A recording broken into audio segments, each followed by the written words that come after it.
The archive hall of the Galactic Historical Society smelled like old parchment and crushed dreams. I had been working there for 17 cycles, cataloging dead languages that nobody cared about, and frankly, I was starting to understand why.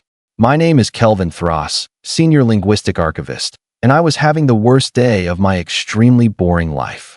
Thross, my supervisor, a four-armed Ventarian named Gormat, waved a data pad at me like he was swatting flies.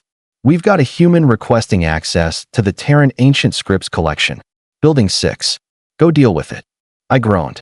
Humans were always the worst.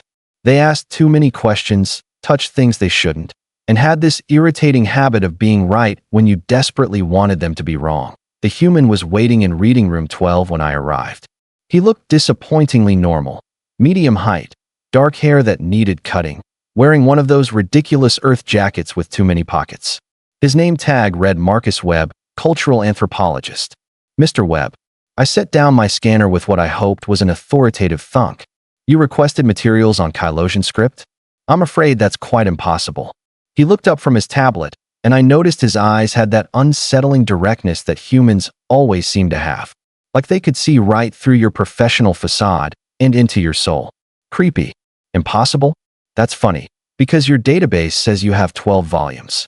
We do. I adjusted my translation collar, which was suddenly feeling tight. But Kylosian has been extinct for 4,000 years. Dead. Gone. Finished. Nobody speaks it, nobody reads it, and nobody cares about it except dusty old academics like myself who catalog it for historical purposes. Webb smiled. It wasn't a nice smile. It was the smile of someone who knows something you don't, and is absolutely delighted about it. That's fascinating, he said slowly, pulling out a worn leather folder from one of those ridiculous pockets. Because if the language is extinct, then who exactly has been sending me these? He spread 6 letters across the table. Real letters. Physical paper. The kind nobody used anymore, because trees were expensive and data storage was cheap. But that wasn't what made my 3-chambered heart skip a beat. The letters were covered in Kylosian script. Perfect, flowing Kylosian script. That's not possible. I picked up the nearest letter with trembling fingers. The paper was fresh. New. Couldn't be more than a few months old. Where did you get these? They started arriving at my apartment on Earth 6 months ago. 1 per week. Like clockwork. Webb leaned back in his chair, looking far too pleased with himself. No return address. No explanation. Just letters in a language that, according to every expert I've consulted, shouldn't exist anymore. I activated my scanner, running it over the first letter. The results made me feel dizzy. The paper is contemporary. The ink is, oh stars, the ink is Kylosian royal blue.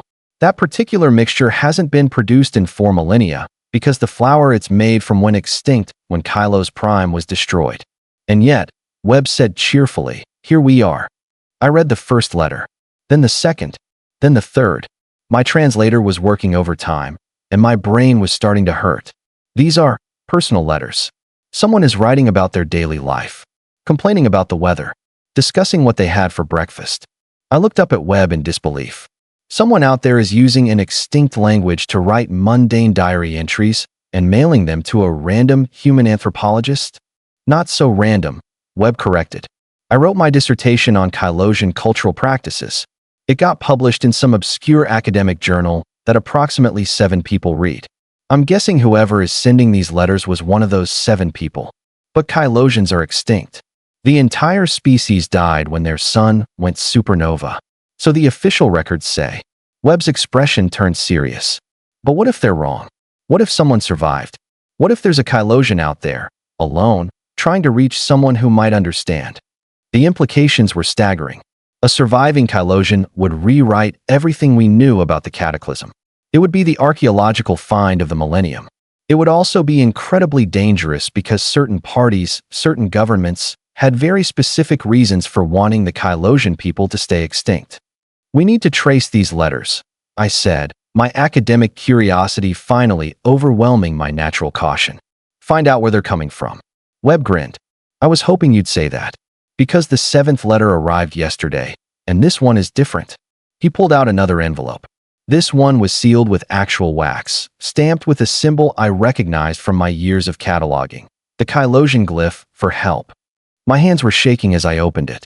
The letter inside wasn't long, but every word felt like a punch to my cognitive centers. Webb watched my face as I read, probably enjoying my mounting horror. "Well," he prompted. "What does it say?" I cleared my throat, which suddenly felt very dry.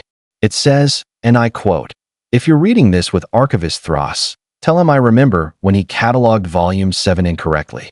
The Festival of Mirrors chapter. He mixed up the ritual dates. I didn't report him because everyone makes mistakes. But I need him to know I'm real. I need you both to find me before they do." The silence that followed could have suffocated a small moan. How? I couldn't even finish the sentence. How does this person know my name? How do they know about a mistake I made 8 years ago that nobody noticed? Webb leaned forward, his expression intense. "Because they were there, Thross. Someone was accessing your archive, watching your work, and they've been alive this whole time. But why contact you? Why the letters? Why not just walk into the archive and announce themselves?" "Read the last line again," Webb said quietly. "The part about before they do." I read it again, and this time the fear hit me like a cargo ship. Before they do. Someone is hunting this person. Someone who doesn't want a surviving Kylosian to exist. The Dominion Council, Webb said, naming the one organization nobody wanted to anger. They built their entire economic sector on Kylosian ruins. Salvage rights, mining operations, tourist destinations. If a living Kylosian showed up claiming legal ownership of those worlds, it would cost them trillions, I finished. They'd lose everything. Webb pulled out his tablet, fingers flying across the screen. "I've been analyzing the postal stamps.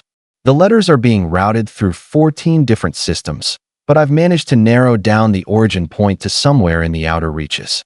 Problem is, that's a big area, and I don't have the security clearance to access detailed shipping manifests. But I do," I said, already activating my archive credentials. Historians get access to everything. It's boring 99% of the time, but occasionally useful. I pulled up the shipping databases, cross-referencing the dates Webb provided. The data started filtering through my display, thousands of packages and letters moving through space on countless routes. There, I pointed at a recurring pattern. Every letter originates from Station 47 in the Meridian Belt. It's a refueling depot, mostly automated. Mostly. Webb caught the keyword. There's a small maintenance crew, 20 people, maximum. All registered workers with backgrounds checked by. I pulled up the personnel files and felt my blood freeze. By Dominion Security. Webb's face went pale. They've been watching the whole time. Worse than that. I scrolled through the crew manifest. Look at this. Every single worker was hired in the last 6 months. All of them transferred from Dominion Military Intelligence. This isn't a maintenance crew. It's a containment team. They know the Kylosian is there, Webb breathed. They're keeping them trapped. My console suddenly flashed red. Security alert. Someone had just flagged my database search.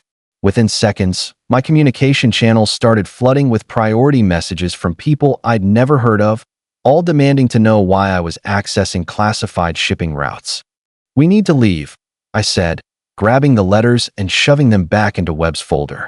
"Right now? They know we're investigating. Where do we go?" "Station 47, I said, making the kind of impulsive decision that would either save a life or end my career. Possibly both. "We're going to find your letter writer." Webb stared at me like I'd grown an extra head. "You're serious? You want to walk into a Dominion black site and rescue someone they've been hunting for months?" "No," I corrected, heading for the exit. "I want to run into a Dominion black site and rescue someone they've been hunting for millennia." Big difference. We made it to the transport bay before the security lockdown activated. I used my emergency historian credentials, which were supposed to be for accessing dangerous archaeological sites, not fleeing government facilities. Webb's ship was a beat-up cargo hauler that looked like it had survived at least 3 different wars and lost all of them. "Don't judge," he said, firing up the engines. "She's faster than she looks." As we lifted off, I watched the archive shrink below us. 17 cycles of safe, boring work, gone in an instant because a human received mysterious letters, and I couldn't resist a good mystery. "You know we're probably going to die, right?" I said as we jumped to hyperspace. Webb grinned that infuriating human grin again. "Probably. But imagine the paper we could write about this. First contact with a lost species, a survivor's tale. It would be legendary. You humans are absolutely insane. Yeah, he agreed cheerfully. But you're coming with me anyway. He wasn't wrong. Station 47 waited in the darkness ahead, and somewhere inside, someone who spoke a dead language was writing letters and hoping someone cared enough to answer. Turns out, someone did. Two someones, actually. One brilliant, reckless human, and one increasingly concerned archivist who was starting to seriously question his life choices. This was either going to be the greatest discovery in galactic history or the shortest rescue mission ever attempted. Possibly both. That I really should have stayed in the archive.